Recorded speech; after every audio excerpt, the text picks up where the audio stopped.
Chapter 3. My favourite gravity. I don't think the world has vanished, but it is worrying not being able to see it. After all, Earth is where I keep all my stuff. Thinking about all my favourite bits, my mum and my dad, my bedroom, my computer, makes me feel a bit calmer. There's my massive Playmobil Viking ship that takes up half the floor. Or used to take up half the floor. I put it back in its box the day I discovered I'd grown facial hair. I just thought that anyone with a beard, even just a wispy one, is probably too old for Playmobil. I say I discovered the facial hair. To be honest, I never noticed it, because we've got energy-saving light bulbs in the bathroom. It was other people who pointed it out to me during the Year 6 Leavers outing to Enchantment Land. The most famous ride in Enchantment Land is the Cosmic. All the way there, on the coach, everyone kept on about how big it was and how scary. Everyone had a brother or a cousin who had been on it and never been the same again. In case you don't know, the Cosmic is a kind of metal cage with 2 seats in. It's attached to the top of a massive crane by kind of big elastic bands. They pull the cage down to the ground with a chain and fasten it with an electromagnet. You sit inside and then they switch off the magnet. The elastic catapults you into the air and then snaps you back towards the ground again. Then you bounce up and down for a while. It's only frightening for about 10 seconds. But for those 10 seconds, it's so frightening that Ben's cousin's hair supposedly turned completely white. And it goes so fast that Joe's next door neighbour's stomach came loose and ended up stuck in his own neck, and he had to have an operation. Apparently, he'll show you the stitches if you ask him. Despite these obvious drawbacks, everyone said they were going to go on it. Until we got there and discovered there was a height requirement. Namely, a wooden Martian holding his arm straight out and a speech bubble that said, "If you can walk under my arm, you can't take the Cosmic." Everyone could easily walk under the arm, except me. It only came up to my shoulder. "Okay," said the man, "you're on." See what I mean about height versus age? It's a height requirement, not an age requirement. Everyone was moaning, saying it wasn't fair and saying how rubbish it was being a kid and how they wished they were grown-ups. That's what they said. In fact, they were all blatantly relieved that they weren't tall enough. The man said, "You'll need someone to go on with you. It's 2 at a time or no ride." I looked at Mrs. Hayes, our teacher. She shrugged. "Are you allowed on if you're pregnant?" "No," said the man. You could hardly hear him because everyone was so excited by the news that Mrs. Hayes was having a baby. "No one else?" said the man. And everyone looked at the responsible parent who had very kindly accompanied our group, namely my dad. He always comes on these things because he's a taxi driver, so he can choose what hours he works. Florida Kirby kept nudging him.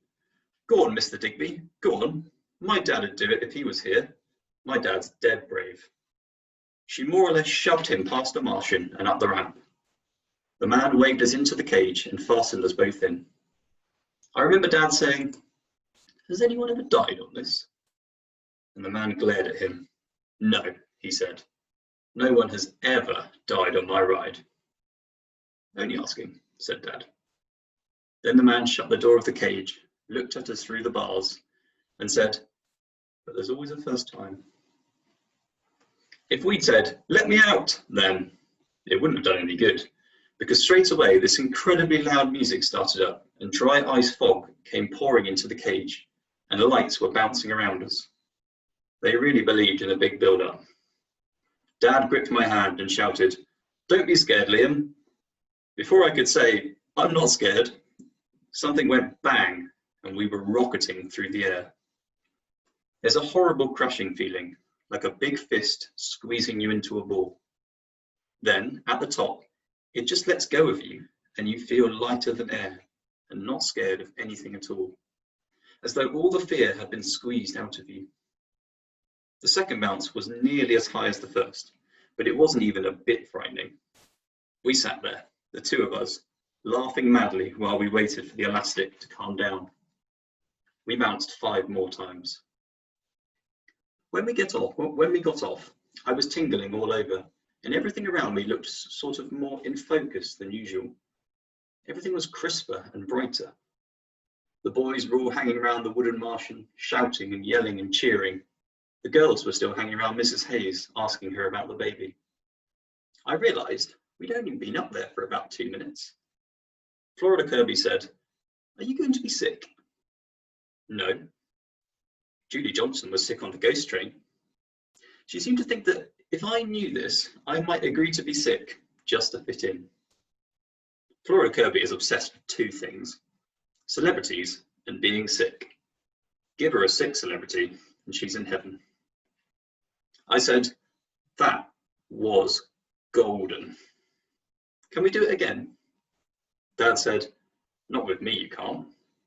But, Liam, what you just had was a once-in-a-lifetime experience, and now you've had it. He went off to play on the hooker duck. Wayne Ogunsiji was with him, and the 2 of them got into this profound conversation about Liverpool's defence. Dad said they were weak at the back. Wayne said they were solid at the back, but they couldn't really distribute properly. Every now and then, I'd see the cage of the Cosmic shoot up over the tops of the other rides, twisting and turning like a moonshot from a cannon, and part of me thought, I've done that. And the rest of me thought, I've got to do it again. When it was time to leave, Mrs. Hayes marched us off to the special exit they'd got just for school parties. I carried on watching for one last glimpse of the Cosmic. I must have drifted a bit out of the line, because when I tried to walk through the gate, the security man said, "Could you stand aside a moment, sir?" I stood aside and watched everyone else leaving. When Dad went by, he was so busy mentally managing Liverpool with Wayne Ogunsiji, he didn't even glance at me. As soon as Dad had gone through, the security guard closed the door and said to me, "The main exit's over there, mate. This is school kids only." He thought I was a grown-up.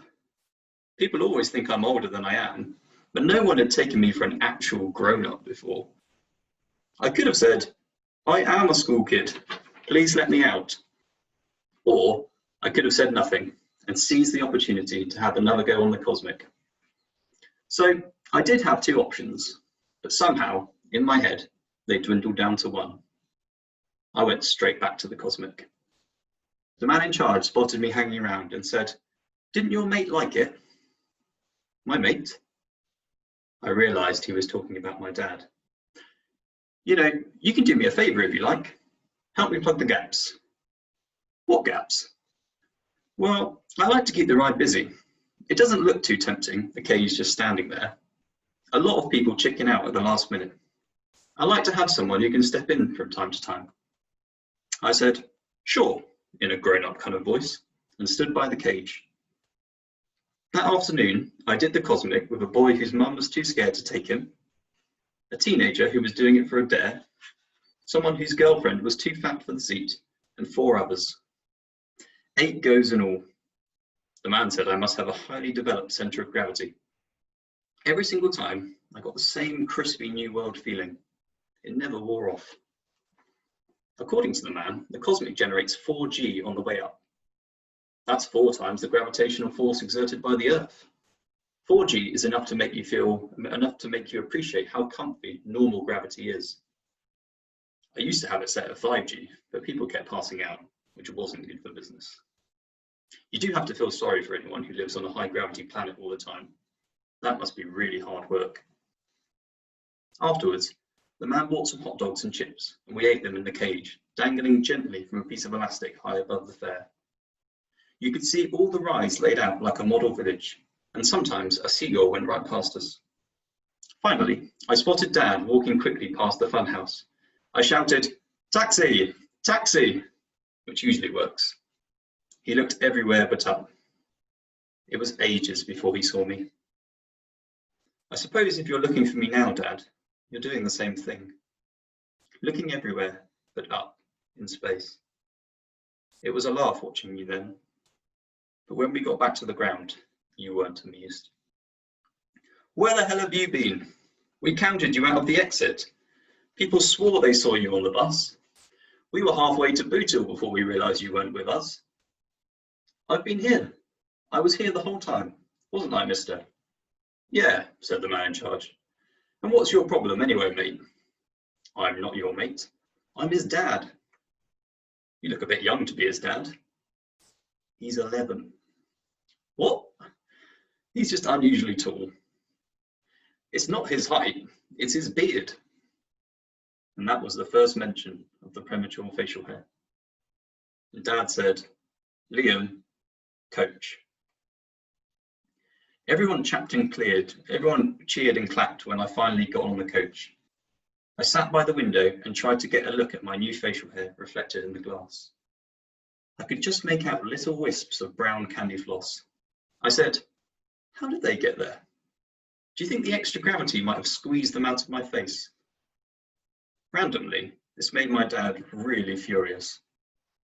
Liam, blah, blah, looking for you for the past 2 hours, blah, blah. Had every taxi driver in the county looking for you. Reported your magical disappearance from a moving bus.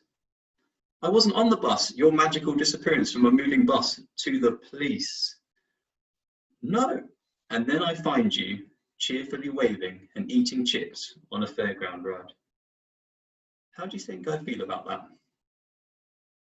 Happy that I'm alive? He glared at me and said, possibly. In some remote and noble corner of my heart, yes, but mostly no.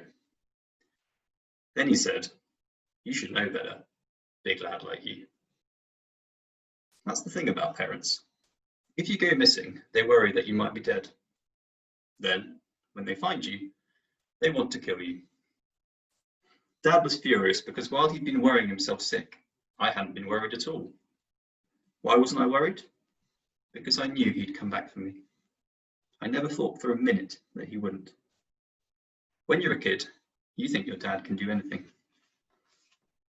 It's different now. If you ask me now if I think Dad is going to pop up at the controls of this rocket, 200,000 miles above the Earth and about the surface of the Earth, and fly us back to Bootle, I'd say, probably not. Suppose that means I'm not a kid anymore.